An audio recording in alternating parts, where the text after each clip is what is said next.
Sir मुझे एक अच्छा ट्रेडर बनना है, उसके लिए क्या करना पड़ेगा?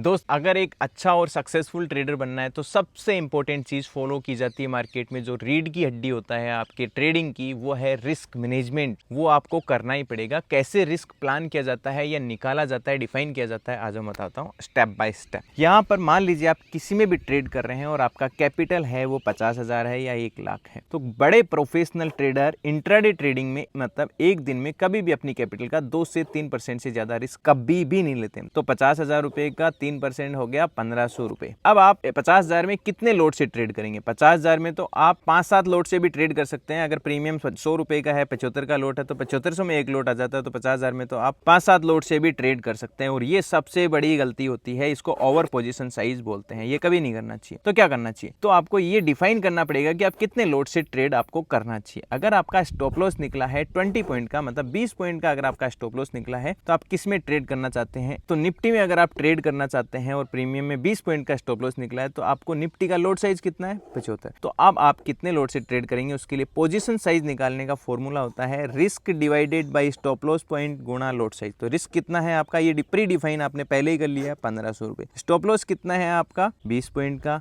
लोट साइज कितना है? 75। तो ये हो गया 1,500 डिवाइडेड बाई 1,500, मतलब एक लोट से ट्रेड करेंगे। ये पॉइंट ऊपर नीचे हो सकते हैं, तो अगर पॉइंट में भी अगर ये नंबर आता है तो आप उसे राउंड फिगर में एक लोट से करेंगे। अगर आपका स्टॉप लॉस छोटा है, 10 पॉइंट का है, तो क्या हो जाएगा? 1,500 डिवाइडेड बाई 75, मतलब कि आप 2 लोट से ट्रेड कर सकते हैं। मतलब आपको इस रिस्क मैनेजमेंट प्लान के हिसाब से पोजीशन साइज बनानी है, ऐसे नहीं बनानी है आपको। यहाँ पर आप जैसे अभी निफ्टी का कॉल है वो 74 रुपए का चल रहा है, तो आप इसे बाई करने जाएंगे तो एक लोट है वो 5,000 में हो जाएगा, तो ऐसे तो आप 10 लोट खरीद लेंगे। ये गलती कभी नहीं करना है आपको। इसलिए हमेशा राइट पोजीशन साइज के साथ में ट्रेड करना चाहिए, कभी भी ओवर पोजीशन साइज नहीं करना चाहिए। जिस दिन आप ये फॉलो करने लग जाएंगे राइट रिस्क मैनेजमेंट, और साथ में आप राइट सप्लाई डिमांड को यूज करके राइट रिस्क रिवॉर्ड रेशियो को फॉलो करेंगे, तो आप बहुत अच्छे से ट्रेडिंग करने लग जाएंगे, क्योंकि आप बड़े लॉसेस से बच जाएंगे। Thank you.